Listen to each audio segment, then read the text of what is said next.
the Watchmen, and we're here today with this week's episode of the Watchmen Report. And I want to apologize to you. We have been having some problems today, some technical issues, and that happens to us. We live kind of remotely, and our guest today, they're out kind of remote too. But we're excited to have them, so we're going to try and get through this and see if we can make this work for all of you. Today, we are so blessed to have on the show Derek and Sharon Gilbert from Skywatch TV. Wonderful people. I mean, Jeannie and I had the opportunity to go there and meet with them not too long ago and do an interview in their studio, which actually works when we do it in their studio. We're going to do our best here today, and we're going to talk about some exciting topics. But Derek and Sharon, thank you so much for joining us. Thank you for asking us to be part of this program. All right. Well, so we're going to see you in 2 weeks. We can't even wait for the Dallas conference, the God's Great Gathering, and we're so looking forward to just fellowship and hearing amazing speakers that are so powerful. And with what's going on right now, even this week, don't you think it's so timely that we're doing this conference in 2 weeks? Yeah, it's the world is like standing on its head right now. Things are right are wrong by the world, and vice versa. Yeah. By the way, we're hearing the feedback. Yeah. We can hear our says, talk through your speakers coming back through your mics. Yeah, little distracting to try to talk when you're hearing yourself on a 2-second delay. So forgive us if we're not really coherent. World, the news every day, the headlines are just it's bizarre. The world we knew when we were kids is not the same out there anymore. And I sound like my dad and when I say this, but even just the last 10 years, it is now considered and bigoted and hateful if you try to say, well, look, boys are boys and girls are girls. And if you don't buy into this idea that that gender is just a societal construct that's imposed on children, if you try to hold to any kind of biblical morality, suddenly we're considered troglodytes. The tagline for the world now is #It's all good, and the fact is, it's not all good. I know that we do sound like haters when we say that, but there are. If you're a scientist at all, you understand that there are rules in place. Right. The world functions, and it's because it was designed that way. It is not all good. Right, and this is just a manifestation of the game that these small g gods, these ancient gods, are playing to try to deconstruct what God created and called good. In the beginning created he them male and female, and a lie that's just an invention of man, not the creation of God. And so it's just every aspect of creation. God's design for the family, God's design for our role on the world as his. Yes, right. Exactly. Exercising dominion of over the earth is somehow evil. It is not. It's not progressive to, these ideas that are being pushed on us are not progressive. They're actually regressive, because when Moses was given the law in about 1450 BC, these were new ideas then, sold to us today as progressive. Ironically, ancient gods, these old pagan gods, had sold to the ancient Mesopotamians and the rest of the world 1,000 years ago. Actually regressive. We are regressing to a pre-Christian, pre-Jewish, pagan world. Yes. The old gods are trying to come back. The old god, yeah, right. That's exactly what it is. The old gods are trying to come back. Now, have you guys, I'm sure, have been tracking Antarctica, right? I didn't quite catch that. Have you been tracking all these things happening in Antarctica? Such as, so what I was reading about under several sources is that there's literally a group of giants, fallen angels, or Nephilim, I don't know which, that have been loosed in Antarctica. And then I just read today that the Ark of Gabriel is in Antarctica. Have you heard anything about that? Or only hearing about half of what you're saying. I know that some, including Tim Alberino, have been looking, Steve Quayle have been looking at things going on in Antarctica, and some of the research being done there, the archaeology being done there, and belief that a lot of the reason for the archaeology in Antarctica is because that there are giants there.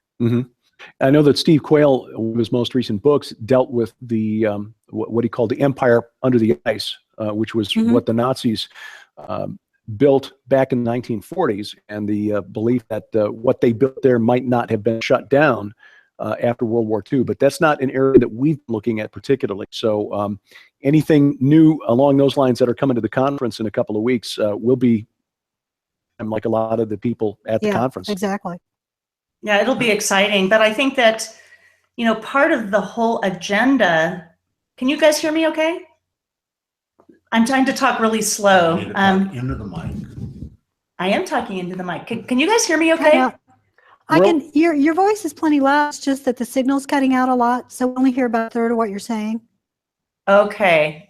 Well, if you can hear me, what I read today was that, and I'd never heard of the Ark of Gabriel. Have you heard of the Ark of Gabriel, Sharon and Derek? No. No. Okay, well, apparently in the Quran, I believe it's in the Quran, Muhammad supposedly, claims that the angel Gabriel had appeared to him and told him about a weapon called the Ark of Gabriel. Remember, I think it was on 9/11 a few years ago, or maybe it was even last year, when there was a big crane in Mecca that collapsed and all these people died. Do you remember that? Yeah. Oh, I remember that story very well.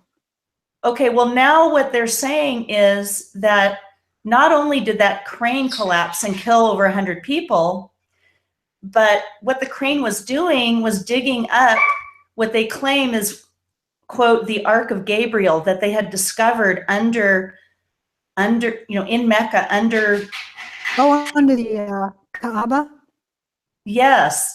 And so then supposedly, I mean, this is all just reports that I'm reading about, so I'm not sure if it's true or not. I was just, Boy, that would be a question to ask Kelly or Zuli, or someone who actually follows that more than Derek and I do. I think this report is coming from Sorsha Fall, so I would take this with... anything, seriously, if it comes from Sorsha Fall. Interesting. Well, anyway, I think it's really, what I think is so interesting is just tying it all back into the fallen angels and how how they were the original contaminators, if you will, of our genome, and how our identity as a man and a woman has been impacted and then further exacerbated by socially and genetically through foods, the air we breathe, the water we drink, all the toxins and what have you. So on one hand, I have so much compassion for people that are struggling with their identity, and I see how it's destroying families and marriages. But truly, we have to follow the Bible even if we're being poisoned and contaminated. Don't you agree? I do agree with that, and I liked what you said, that you have compassion for the people who are struggling, because that is what we're called as Christians to do. We're called to love one another, to love God first with all our heart, soul, and mind, and to love others as we love ourselves. And if we are going to lead people to Christ, we have to lead with that love, not with a right hook. And sadly, most of us are trying to find ways to lead with that right hook. And instead, that the free will choices that many people who don't know Christ are making and leading them to hell. And instead of starting with that, start with, you know what, I love you. try to, as Jesus did, meet the needs of that person. And once that person realizes you really do love him or her, then you have an opportunity to share the gospel. But if you start out with that hammer, sharing the gospel like it's a hammer, you're going to get nowhere. Yeah, there's a danger we Christians have in thinking that we need to wield the sword for God in smiting those who haven't accepted Jesus Christ, is that we're becoming obstacles between them and the saving gospel of Jesus Christ. Yeah. So, I mean, that's not to change what we believe is right and wrong. Not at all. We're just saying that maybe we should change our approach a little bit and put very well, lead with love. Because if is what they see, approach them with anger, hatred, likely to come any closer to Jesus Christ. People who are confused about their identity are in need of help. Thing that psychiatrists and psychologists will have recognized. Mm-hmm. Now that percent of the people who are in it will attempt suicide at some point, so it's no wonder that the fallen, that these old gods are trying to lead people into this lifestyle. And I'll say again, this is not progressive, this is regressive. Yes. The ancient Mesopotamian goddess Inanna, Ishtar, who was the chief goddess of their pantheon, Abraham was leading people into this sort of gender fluid lifestyle. So this is nothing new. This is very old than the faith that Yahweh, that the law that Yahweh gave to Moses, far older. Christ and his gospel of salvation. The world is embracing it because the world, for the most part, is blind. They're in darkness, as John wrote. They're in darkness. They're in darkness and they're in pain, and they're Right. trying to find some kind of a solution to their pain that comes from science or changing society. But it has to start with your heart. Right. It has to start with recognizing Christ as your Savior. And we can lead many people to Christ if we just show them that we love them. Yeah. Yeah, I couldn't agree with you guys more. We're in such changing times. And, the other day, Derek, I noticed on your show, I had posted something on Facebook about this genetically engineered or synthetic chicken strips that this restaurant is serving up in the San Francisco area, which I personally call chicken McNothings. But I'm just curious. I mean, where does this all stop? We're seeing this, that it's almost like as humans, we're saying, God, we can do it better than you. What is your read on that? I think that's exactly it. Mm-hmm. We have decided that God designed a flawed and failing world, and so we humans, knowing better than the God who created us and created this world that he placed us in, must have a moral imperative. It means to be human, so that we will survive coming calamity. Insanity, it's hubris. In fact, we talk about it on this week's episode of Sci Friday. These, this lab-grown meat. They're calling it clean meat because you don't have water, you don't have food, you don't have all the methane that these cows are producing, you don't have all the waste product from the chickens and hogs that you have to deal with. They're presenting it as an environmentally friendly way, pork, beef, and chicken, to get their fix without having to actually raise and slaughter these animals. God created them for that purpose, created us with dominion over them.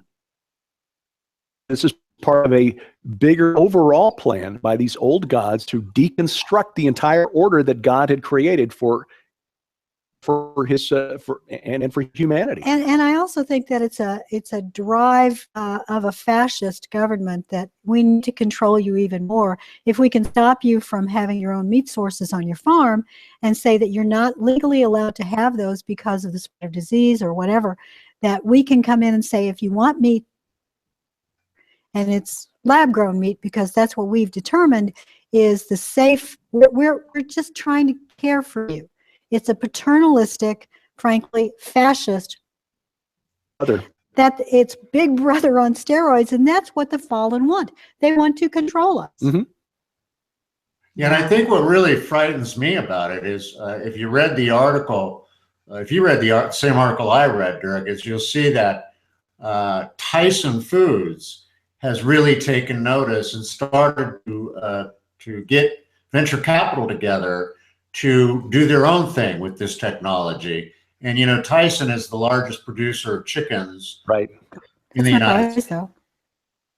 So lead with it if they see that that's where it's all going to move. So it's a good business model, you know, as far as just economics. Well, don't want to make the same mistake that Gillette made with these shave clubs, you know, in saying, this will never catch on. And suddenly now they're having to scramble to catch up. Tyson doesn't want to be in that same situation, apparently. So, but I'm sorry, when your meat is coming from stainless steel bioreactor tank, I'm sorry, you know, we don't know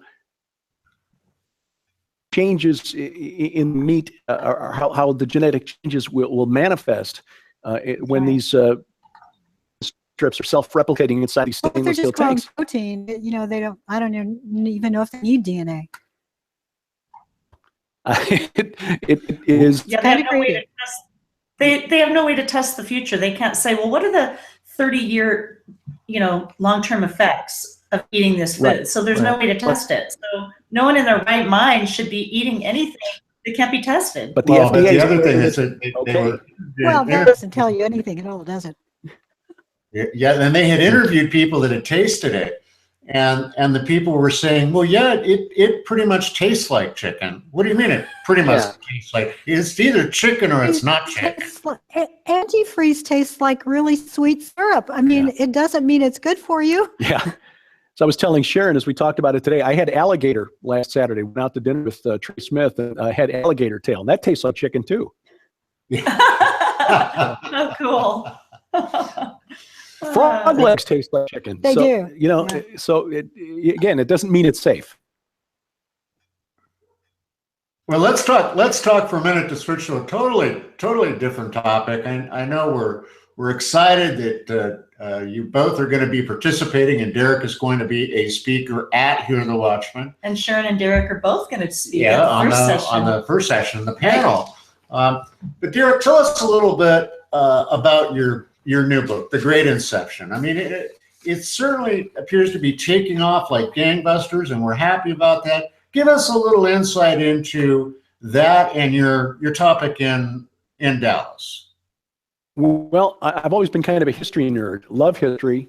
Sharon and I share that passion. Different periods of history. She's very much in Victorian England, which her new fiction series delves into. You know, Jack the Ripper. Why was he never caught? Maybe because he wasn't human.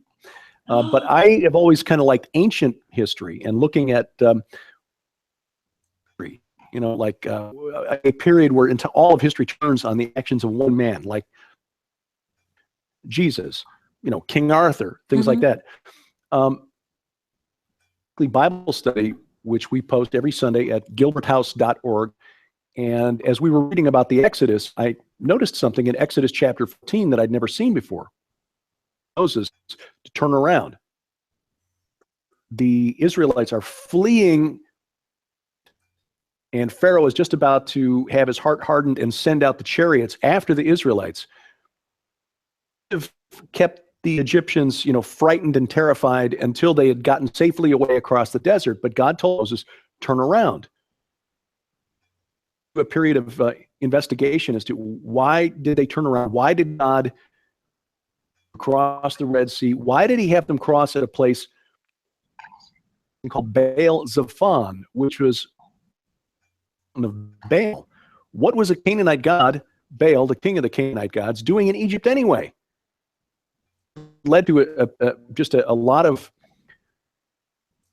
academic papers in academic journals, secular peer-reviewed papers of episodes like the Red Sea crossing that are actually accounts of spiritual, supernatural battles between Yahweh, the creator, small g gods, to which he had delegated authority over the nations after the Tower of Babel incident. That's in Deuteronomy 32, verses 8 and 9. Their inheritance, he orders of the nations according to the number of the sons of God. They decided to rebel.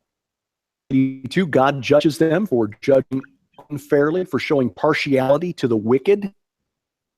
There's a day coming when those gods will die like men.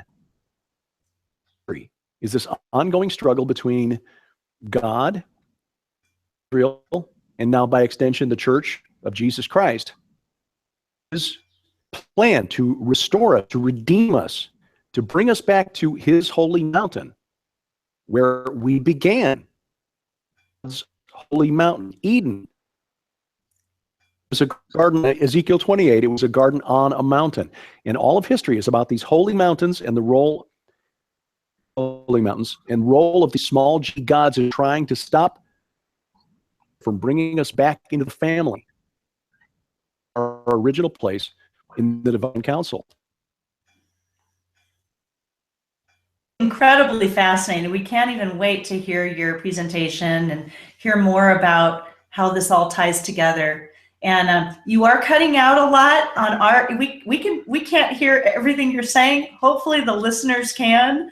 And we're just so excited. Yeah, we are. We're really excited, folks. We do, again. We can't tell if you're experiencing the technical problems on your end. Usually, you're not, but we thank you for bearing with us if you're going through there.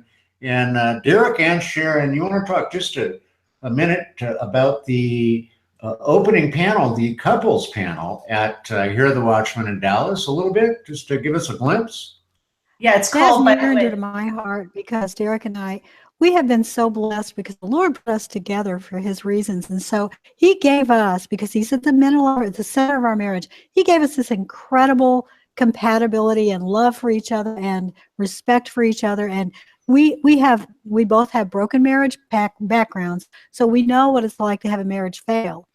We have a great desire to help those who are either struggling, have had a bad marriage, or maybe even aren't married yet, and they want to know, what are the secrets? We get asked that all the time. What's the secret of your great relationship? And I bet you guys do too.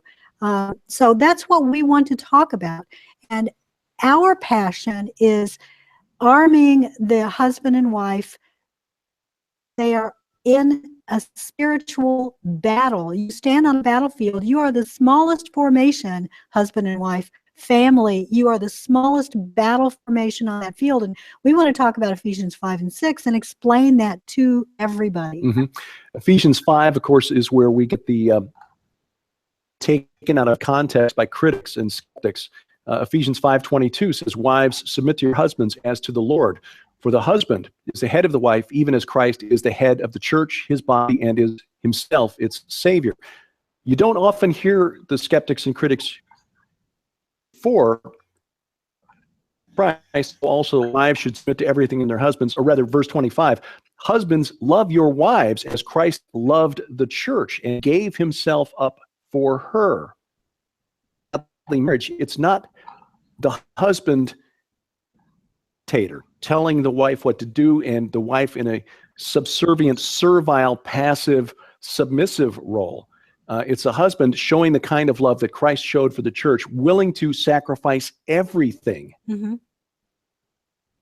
Wife. Exactly. And that is, we think, tied together with Ephesians 6, where beginning at verse 12, we read that we are not wrestling against human opponents, but against principalities, powers, rulers of spiritual darkness, literal evil entities, intelligences who want to kill us and everyone that we love. Yeah. You can have the entire armory.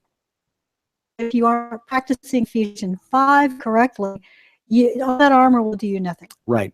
We are the smallest battle formation in the spiritual war that is going on around us. And that's why the enemy spends so much time trying to divide husbands and wives, parents and children, alone on the battlefield without the covering fire from the rest of our military unit, the enemy.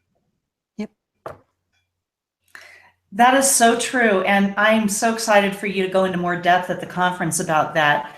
You know, just personally, I think Mike and I can vouch for the fact that if there's ever a situation where we're in disagreement, or we're you know, one of us isn't feeling good, and you know, or we're stressed out, it seems like that's when we're the most vulnerable, and that's when things tend to go haywire.